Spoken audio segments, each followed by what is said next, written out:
হেই everyone, আসসালামু আলাইকুম। কেমন আছেন সবাই? আশা করছি সবাই ভালো আছেন। চলে এলাম টুইন্স রিজার আরও একটি নতুন ভিডিও নিয়ে। আপনারা সবাই জানেন গত 30 এপ্রিল টুইন্স রিজার প্রথম বার্থডে ছিল, আর অনেকেই উইশ করেছেন। তাদের সবাইকে থ্যাংক ইউ জানিয়ে ভিডিওটি শুরু করলাম। হ্যাপি বার্থডে কেক চলে এসেছে। আরে বাবা, আমাদের সারপ্রাইজ চলে এসেছে তো। চলো চলো। এই যে ওদের পাপা চলে এলে ওরা তো আর কাউকে চেনে না। এই যে দেখুন কত সুন্দর গাড়ি চড়ছিল, আর থাকবে না গাড়িতে। এবার দুজনে পাপার কোলে। রাত 10টার সময় কেক নিয়ে এসেছে। এত রাতে দুজনকে রেডি করা মানে মহাযুদ্ধের থেকে কম কিছু নয়। দেখো ধীরে ধীরে ধীরে ধীরে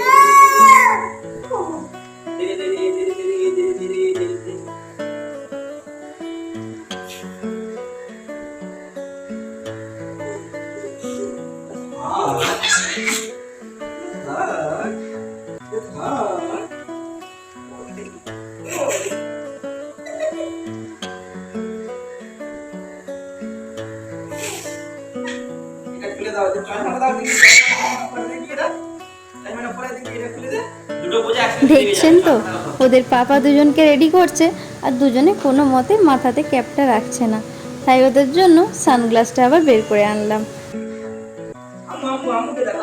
দেখি দেখি স্মাইল স্মাইল বাবু কই? বাবা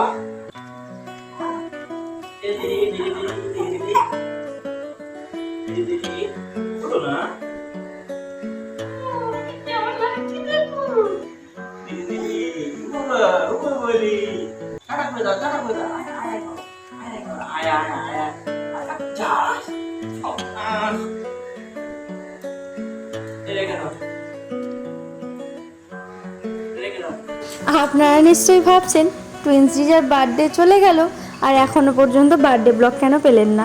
যেহেতু টুইন্স রিজাকে নিয়ে আমরা দুজন মুম্বাইয়ে থাকি, আর আমাদের ফ্যামিলির কোনো মেম্বারও এখানে থাকে না, তাই ফ্যামিলির মেম্বারকে ছেড়ে বার্থডে সেলিব্রেশন করতে একদমই মন চায় না।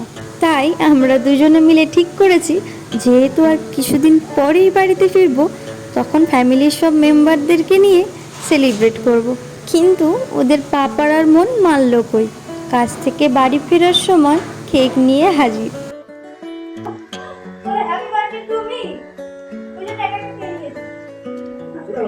দেখলেন তো, কেক কাটিং এর পরে নাফসিন নিজে থেকে কেক খেতে আরম্ভ করে দিয়েছে।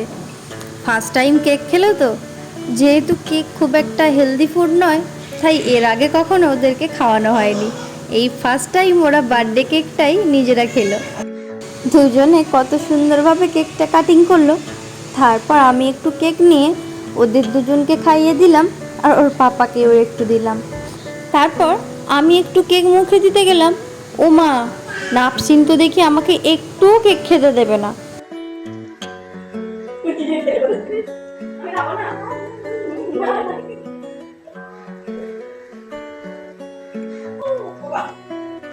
যাও নাচি কাটো নাচি কাটো নাচি কাটো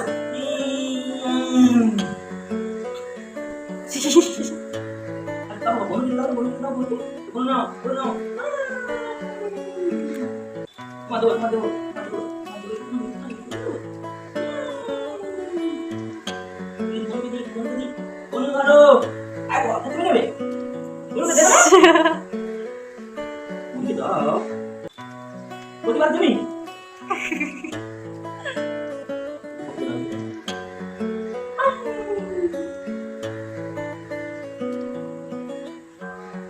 নিজের বার্থডে কেক কেউ এভাবে নিজে খায়?